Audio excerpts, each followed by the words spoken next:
Chair of Council, Dr. Reddy, Principal, Professor Bauer, the DVC, Professor Gwele, other members of staff, and friends and family, guests, thank you very much for coming. I'm very honored to give this talk to you. And I must say I've been preempted quite heavily. I'm not sure I need to give it to you now. But I'll try. So I thought I'd start by talking about the fact that I don't really like labels, but I see myself primarily as a scientist. And there's quite a huge debate, especially in philosophy circles, as to what that means, what is science. But what I'll just briefly try and say that I think for me, it's matching models to reality. And an example I love to give is how did you all get here? Some of you got the directions we emailed, and some of you maybe had been here before, but all of you had some kind of model, and if you're sitting here now, it matched reality. And it turns out that it's not necessarily, it's not a necessary part of the equation that reality exists. It's not part of science to worry about whether it exists. It's merely to look at ways of trying to understand reality. But I want to start out by saying that I choose to believe in a reality. So this is a quote from Albert Einstein, and the most beautiful thing we can experience is the mysterious. It is the source of all true art and all science. He whom this emotion is a stranger who can no longer pause to wonder and stand wrapped in awe. I don't like this as good as dead, but anyway, his eyes are closed. And I'm hoping to touch on this. Obviously, I've got to talk about my own work, and my own contributions to science are relatively meager, like any normal human being, unlike Albert Einstein, for instance. But I'll start, and can you still hear me? Because I've got to write something. I'll start by writing up here one of the most profound concepts of the human intellect. And hope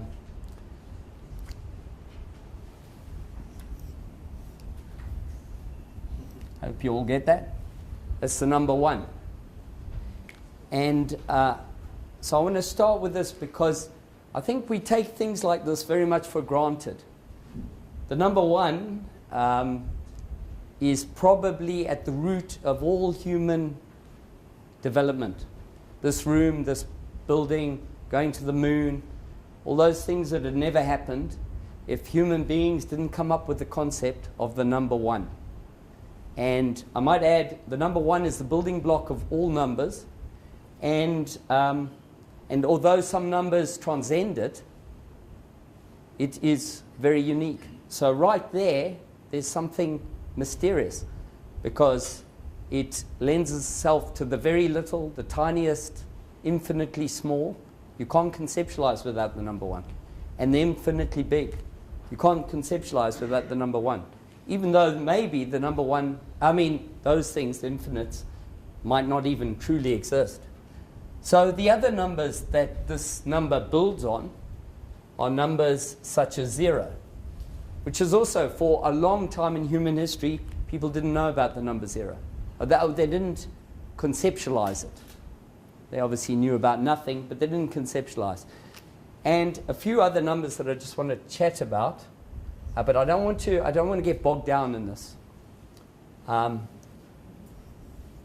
number e, the number pi, and the number I. These are numbers you might have met at school, you might not. Or some of you might know them very well. So,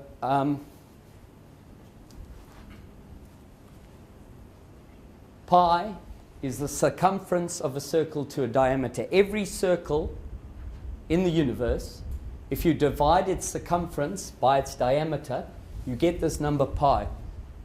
And it's this number, 3.1415 something, going on forever, to infinity.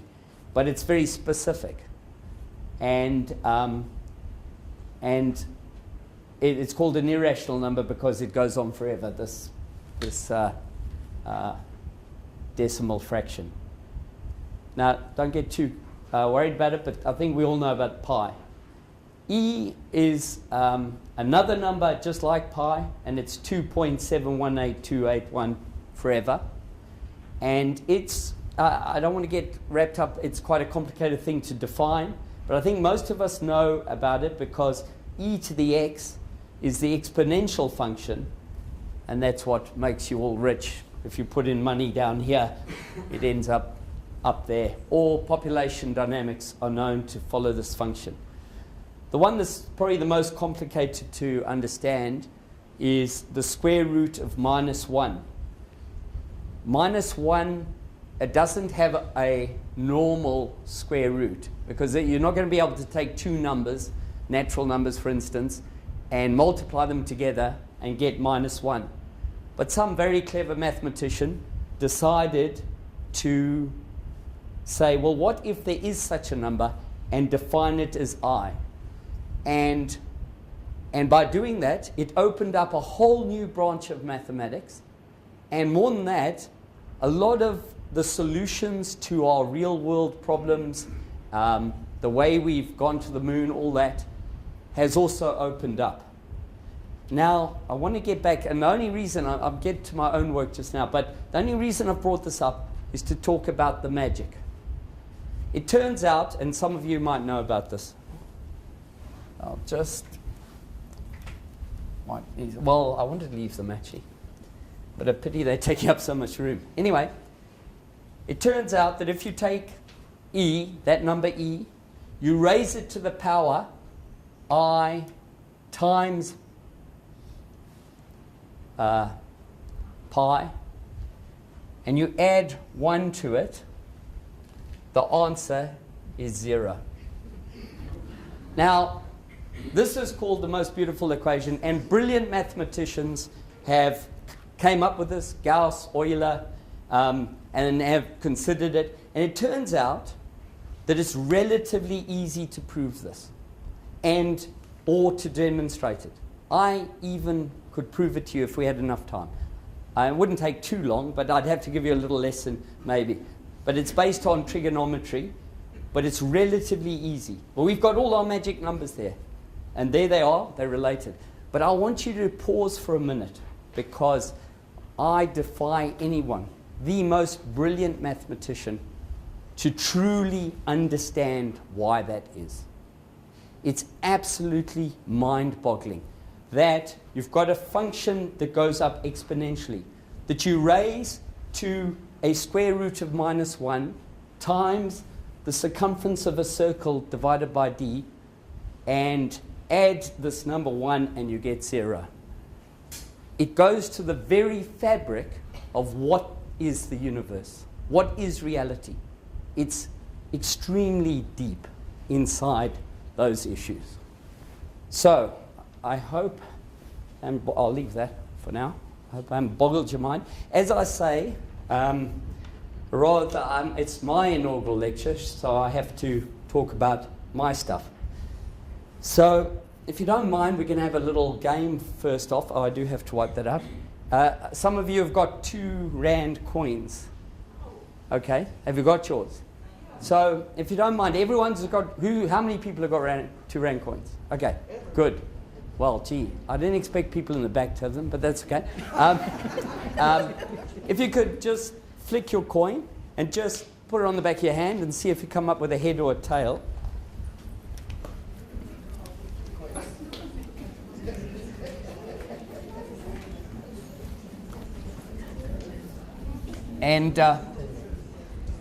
And so in the front row, have you all got a 2 rand coin?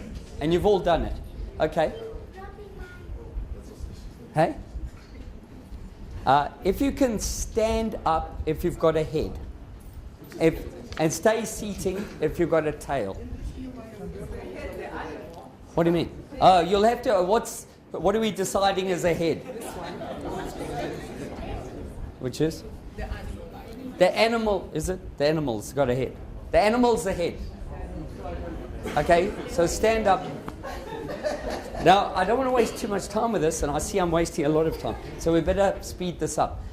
Okay, so if you don't mind, just to start things, I'm going to pretend there's somebody with a head here.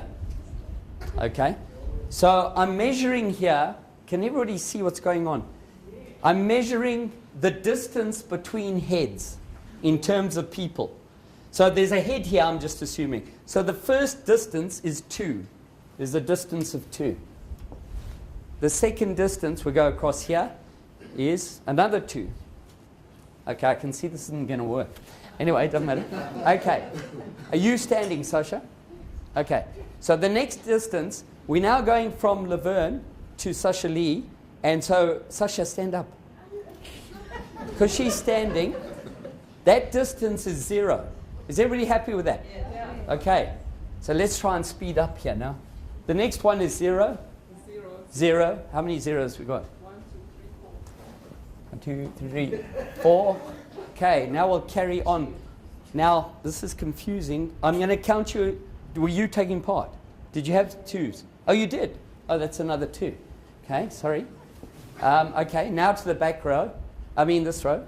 1, 2, 3, 4 zeros. 5, because you'll count you as next to each other.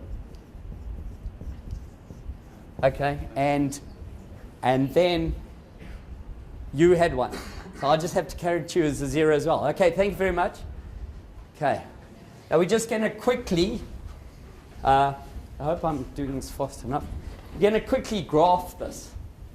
So on the graph, we're going to put, on this axis, we're going to put the numbers 0, 1, 2. We didn't get any further than 2, but I'll just put 3 there. How many, and this is the frequency.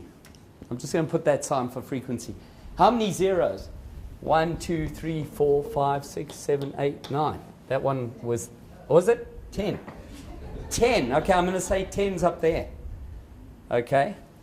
And then 2's we had 3. So it'll be about there, right?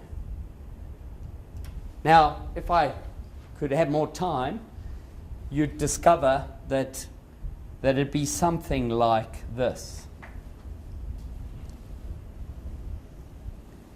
And that's a probability distribution. And the reason why it follows that is the event of flicking a coin is a random and independent event.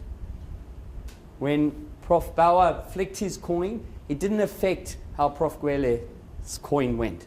So they're random and they're independent. Because they're random and independent, they are more likely to be head or tail, but it's more likely that 2 next to each other will be the same. Because if there was a long string of the same ones, we'd have the probability a half, say 5. 5 people sitting down times a half, 5 times,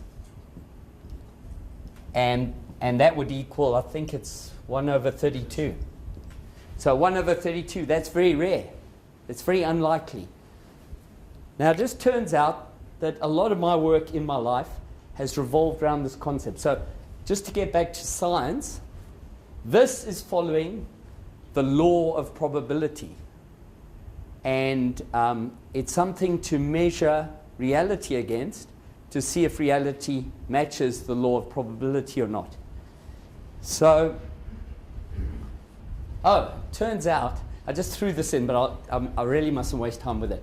Turns out that there's such a thing called Bedford's Law. And this bloke, Bedford, took all the data, as much data as he could in the world, and he just looked at the actual numbers, and 1 predominates. But I just thought that might connect with the the earlier discussion, but that's not very important for this. So this fella here is Pseudomonas putida. It's a soil bacterium, and like a lot of bacterium with flagella, it has a body and it has these flagella, and it moves around by flapping the flagella basically, and it goes forward. And then when it wants to turn, change direction, it just lets these come out randomly and it tumbles. And I want to emphasize that this thing hasn't got a brain. It doesn't think too smart. All it does is go around tumbling and going, tumbling and going. Okay. So a professor at Harvard University came up with a very clever machine that what he would do is he'd shine, now that's about 2 microns in size, so it's tiny. He would shine a light onto an individual bacterium, and then he would, if the thing moved out of the light, he'd have the whole machine move in 3D, the base of it, and therefore he could follow the patterns. And when I was in America, the lab I was in had either copied it, or I seem to remember borrowed this machine from him.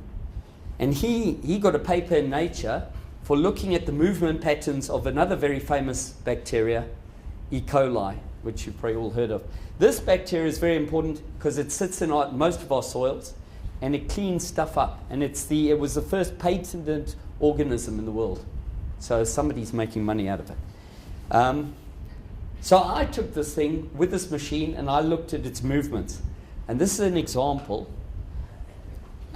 This is an actual movement of an actual bacterium, but it's stylized with this yellow. So the yellows are basically runs where it's swimming in a straight line, and then it tumbles at the red. Runs, tumbles, runs, tumbles. So that's just to give you an idea of what it looks like. But I did experiments on lots and lots and lots of them.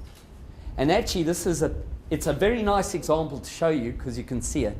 Oh, the other thing I want you to take note of is, so this is the runs, a bit like the people sitting down. These are these runs, what I'm calling runs. And these events are the tumbles, and there's angles between them. So this fellow is going this direction and then change direction, and we look at this angle. So now, as I say, it's a good example to show you to look at, but it's a bad example of the results, because most of the results look like this, where you can see that this bacterium is going in one direction, and then it tumbles, and it pretty much comes backwards. And I'll get to why that might be interesting or important. It turns out that, ironically, just in the last 2 weeks, a bloke cited the paper that I wrote on this. And I contacted him to get a copy of his paper, and he's re-shown this. And he has shown, I don't know why I didn't look at it, but anyway, he's shown that not only do they turn around and come backwards, but when after they've gone in one direction, if they turn and come backwards, they go backwards faster. So now you're probably all thinking why, but hopefully we'll get to that. So first thing we looked at was those run lengths, the yellows, the number of them, and just like you guys standing up, sitting down, mostly it's short. So in other words, these events of tumbling are random and independent. And although it looked like, because I gave you short examples, actually most of the time they're tumbling quickly. So that matches the probability laws. But this was the interesting thing. This is a distribution of turn angles, where here, so I want you to imagine, so this thing's going forward, and it's got, it can go to the side, or it can turn and go back. On this graph, turning and going back is 180 degrees. Turns around and goes back 180 degrees. 0 is carrying on in roughly the same direction. This was Howard Berg's results on E. coli, but don't worry about them. This was my results. So basically, there was 2 humps in the distribution, and 2 humps in the distribution, which means that mainly they would go along and then carry on in the same direction roughly, not exactly, because otherwise they'd be going the same way, or they turned round. So we wondered, well, why? Why is that? So I ran a simulation. I used a simulated container of balls that I then shuffled around. It's actually quite often with this kind of work, the devil's in the actual detail. It's actually quite a subtle thing to get this right. But we simulated soil where these bacteria live, and we simulated roughly the correct porosity, which is the gaps between soil particles, which is about 40%. And then I simulated bacteria moving around using those characteristics. And I showed that these bacteria can move better through soil if they use this strategy. So I want to emphasize, they don't think, and they move around like this. When I did the experiment, they're moving around just in some water. It wasn't water, but something like water. And so they haven't got soil. So that's how they move. They don't know any better. They just move like that because that's how they get through the soil better. Well, that's our conclusion. And it turns out that this bloke showing that they move faster going backwards even strengthened that result. He actually emailed me. So we've been talking about something that doesn't think very much, and here we've got something that really does think a lot, and probably thinks better than most of us, seeing as it's not mucking up the world like we are. And here we've got an example of one of our elephants, in the fact that it's one of our research elephants, and I've put on, although I have done this before, but not very often. But I wouldn't have done this one.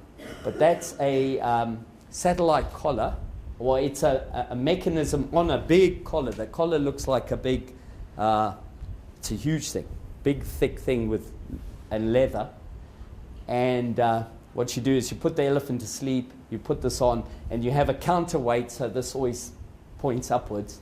And we collect GPS positions as often as we can without stressing the elephant too much, in the sense that you don't want to have to replace these collars too often. But as the technology's got better and better, we've got we get more and more data. So here's an example. This is a place that we've done a lot of work, Pongola Game Reserve in northern KwaZulu-Natal. The colors just happen to be, they're the vegetation types. Don't worry about them. And this is a path of an elephant. When I say an elephant in this case, it is an elephant, but it's a female, so it's actually moving in a group. So it's actually the group moving. And this is moving around there. And you can see that's a particular path. In some ways, it looks like the bacterial path. And so I use the same kinds of method to look at it. And sure enough, this is the distances between turns. In this case, the elephant is, it's not turning like a bacterium, but it's choosing to go in different directions. And yet again, the events, the turning events, are roughly independent and by chance, as it were. Which you might think is a bit strange, but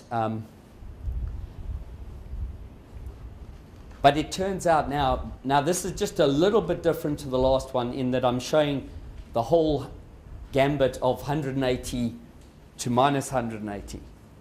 But this 0 means roughly going forward again. So if it's been going along foraging. That's what they're doing. They're foraging and they stop. And when they take off again, they mainly go forward. Okay? And it turns out that research, a lot of animals do this, by the way. Most animals, most wild animals that have been looked at in this way. From dolphins to insects to all sorts of things. And it turns out that if you're trying to find food in a place that's sparsely resourced, you're more if you don't know where it is, you're more likely to find it if you use this strategy. Simulations, similar to what I talked about doing, have shown this. Now, as a little aside, a lot of you have probably heard of fractals. But a fractal is any pattern that's self-similar in scale. So this is just an example. This is a pyramid, and then you can see there's another pyramid, and then there's another pyramid, and another pyramid, and it just keeps going in. And they're all the same pyramid, but they're just going in at different scales. And this has become a big part of research, and there's ways to measure what's called the dimension of such a pattern. But it turns out that from our knowledge of the elephant movement patterns, it appears that they approximate unique random fractals, or random fractal foraging pattern, I'm calling it. But here's an example. This isn't of an elephant, and this is pure Brownian motion. So, but what I want you to see is something using this pattern doesn't go some places ever and goes other places a lot. So it has a big impact on how an animal affects its environment. And it turns out, because ours are mainly going forward, it would be much more extreme than this. There would be greater variation. So what I did for this, and I don't want you to get bogged down here, these are called, and some people in the audience this will be trivial, and some people in the audience it would be Greek. But it's quite simple. This is called the differential equations, and this just means the change in this variable x with time. And x in my case is the biomass of the food, the amount of food. And this is the change in y with a change in time, and that is the biomass of the predator. It's a predator, but in our case, elephant. And these change according to their existing mass, x, the food's existing mass, and the elephant's existing mass. And then there's something that changes it. And that's an equation. And a lot of this has been worked out by very clever people. And there's much more detailed ones than this. This is an example.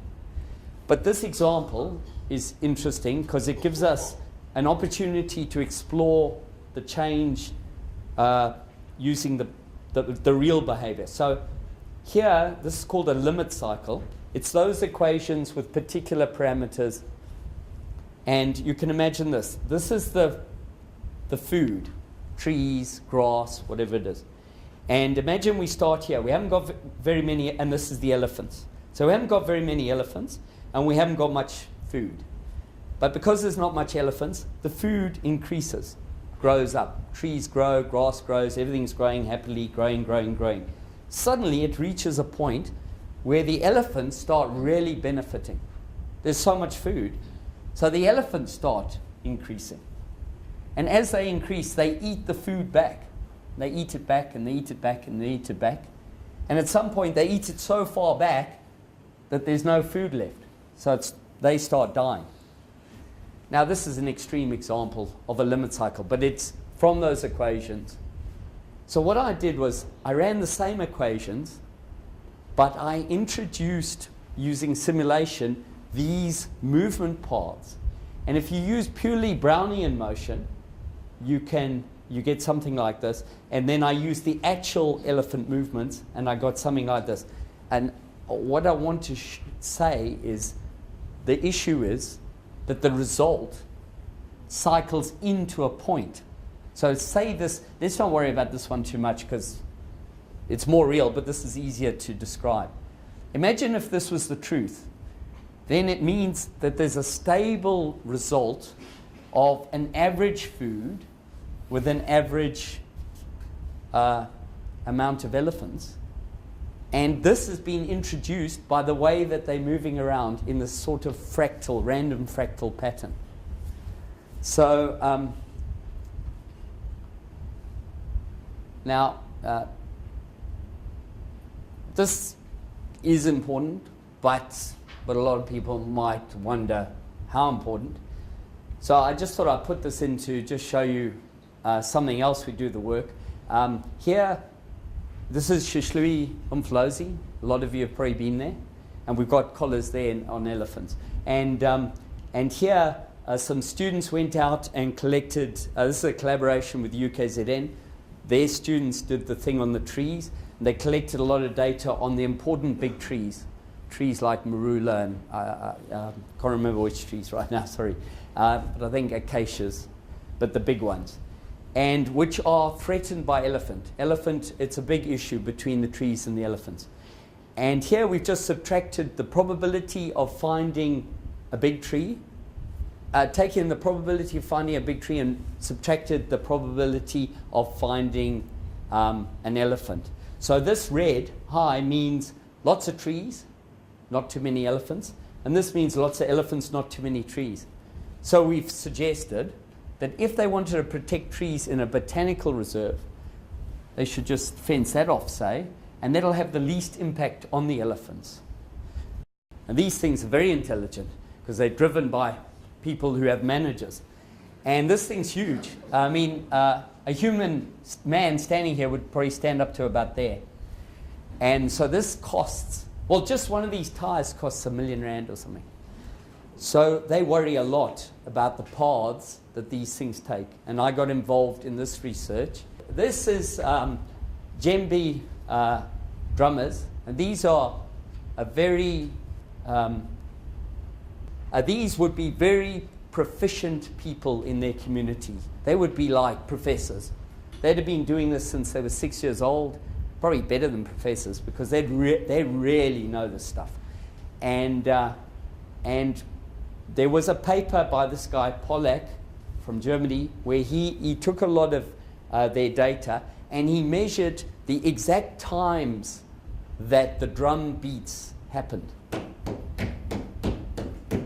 So imagine, but obviously it's got some kind of timing, you know, and he wrote a paper about that. But he allowed us, we wrote to him, and he allowed us to look at his data.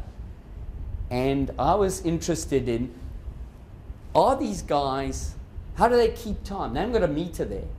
Are they keeping time, or do they not care? What are they doing? So I'm going to try and explain this to you, but I did two different things here. I subtracted the average, the overall average of all the data from each point to get these green dots. And you can see these are milliseconds. So when I say off, I'm being very undiplomatic because these guys are very on. I mean, the furthest they go off is 80 milliseconds. So they're really on. But if they're trying to stay to the overall average, they're not doing it too rapidly, because if they're 60 millimeters off, sorry, I haven't explained. The other thing is what I've done is I've graphed the a first gap against the next gap to see how they respond. If they're off this one to something in their head, do they correct it? So, but if they're 60 millimeters off, milliseconds off, they roughly something like 50 milliseconds off the next one. So they're not going, oh my goodness, I'm off. But then I did a different thing. I subtracted a running average, round about 10 points around each one, and suddenly you get this relationship. When he's within where he is beating, if he's 20 milliseconds off, 20 milliseconds, according to the literature, you can't even, your brain doesn't operate under 40 milliseconds. But if he's 20 milliseconds off, the next one, he's corrected by 30 milliseconds. And the other way around. If he's, oh no, sorry, I've done it. Yes. And the other way around. When he's off the other way, 40 milliseconds, he comes up 20 milliseconds the other way.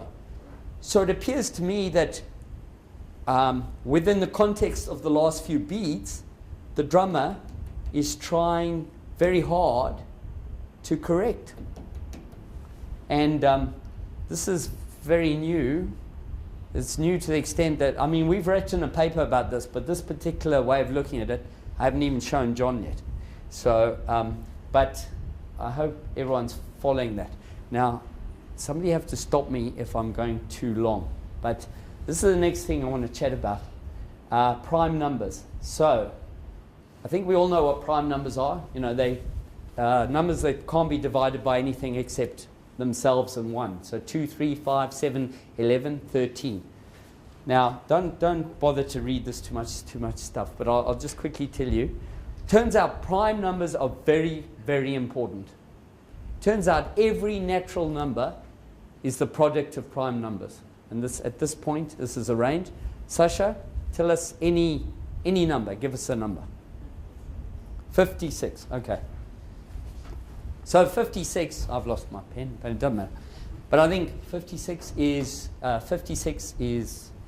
25.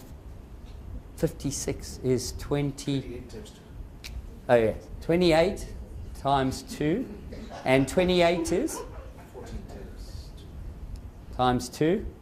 Thank you, and that's 7 times 2 times 2 times 2, and those are all prime numbers. So every number. And it turns out that it's easy to prove that. Again, I can prove that to you. And I can prove to you that prime numbers are infinite. And it turns out that the really clever maths guys really obsess about prime numbers. To them, they're very, very important. So it just happened. Now, I feel like removing this because I don't want you getting bogged down reading that. But anyway, I noticed on the internet that some bloke had posted the first 50 million prime numbers. And so I downloaded them and started playing with them, went through them, etc., etc. It's my party, so I'll cry if I want to. But, so anyway, I did this. And since then, I've discovered there's an algorithm. So I've tooled around with these numbers quite a lot. And I discovered, so this is the first 22,000 prime numbers. And it's again, it's the gaps between them. So the first, if we went back, I think I went on about this, yeah. So the first gap's 1, second gap's 2, etc. The first gap that is a 6 is this one, I think, 23 to 29. The gap between those two. So I did this, and sure enough, wow. The prime numbers are random and independent. Not quite, though, because these two are a bit odd. And this is very odd. 6 stands out. Most prime numbers in the first 22,000 are 6 apart.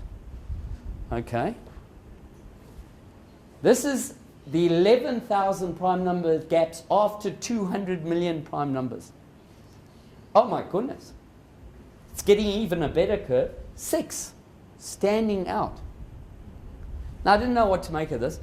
Turned out that I met one of the top mathematicians in the whole world here at DUT. There was a funny little meeting that I was late for. I rushed in, sat next to some bloke. Pleasantries, hi. He had a bit of an American accent. As it turns out, he grew up in South Africa.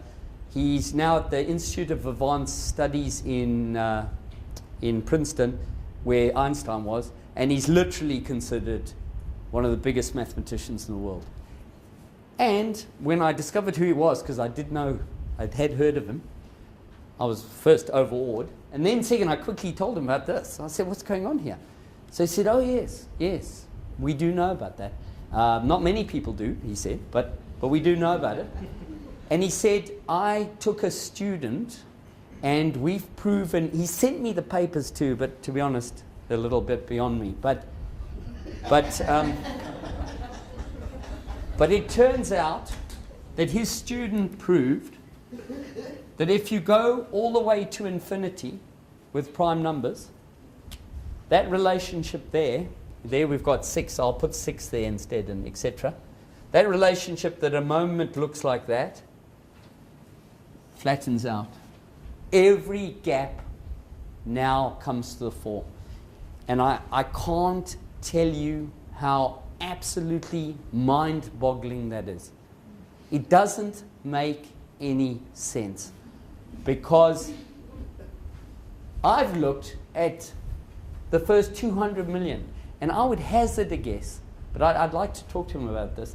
I'd hazard a guess I could look as far as I liked, and I would find 6 popping up. But he's proven that in infinity, it all equals out. And it's mind-blowing. I mean, it really questions what infinity actually is and what it means. So anyway, that was a bit of an aside. Now, I'm not actually going to do this. People, I could, I suppose. Have we got time? I really don't want to bore you. Do you want me to go for this? I wasn't planning to, so it's going to be odd. So, to be or not to be, that is the question. Whether it is nobler in the mind to suffer the slings and arrows of outrageous fortune, or to take arms against a sea of troubles, and by opposing end them. With the slaves awful, bloody, bawdy villain, remorseless, treacherous, lecherous, kindless villain, O vengeance! So, this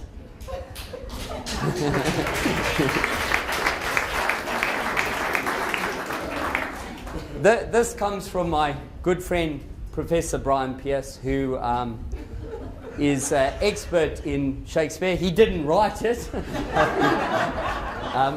I think you all know it's a very famous couple of stanzas from Hamlet.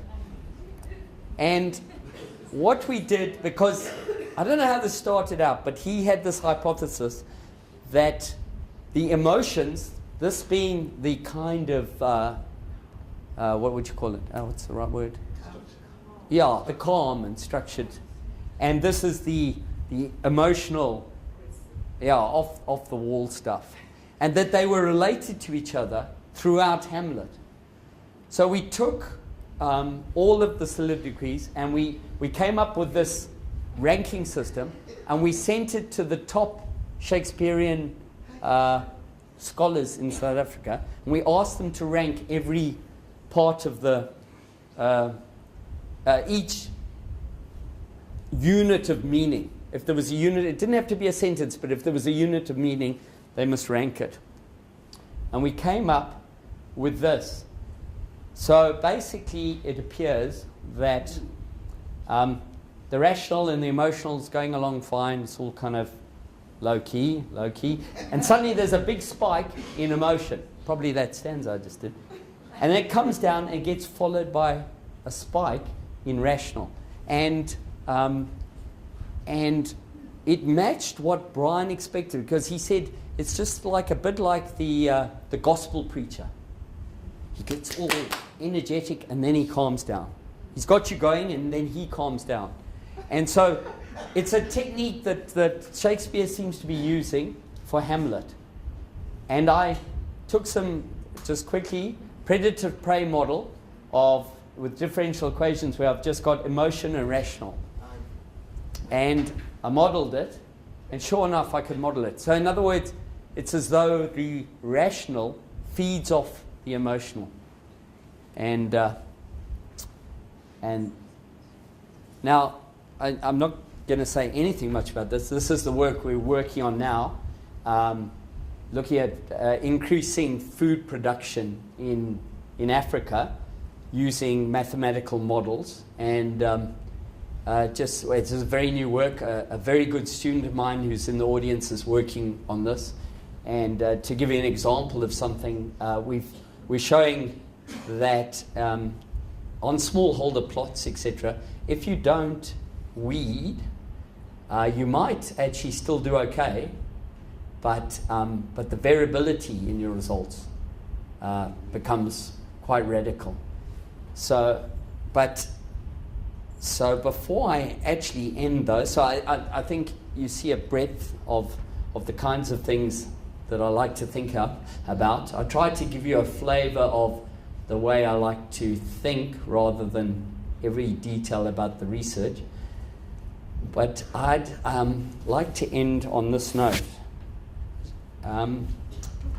This is an anecdote from my life. My son Kian was something like, I don't know, 6, 7, 8, 9, I don't know at what stage. And we were driving along in the car, and he turned to me and he said, Daddy, Santa Claus is pretend, hey? So I turned to him and I said, yes, you're right, Santa Claus is pretend. But I said, keep in mind, the pretend Santa Claus is real. Ladies and gentlemen, I believe in reality. Thank you very much.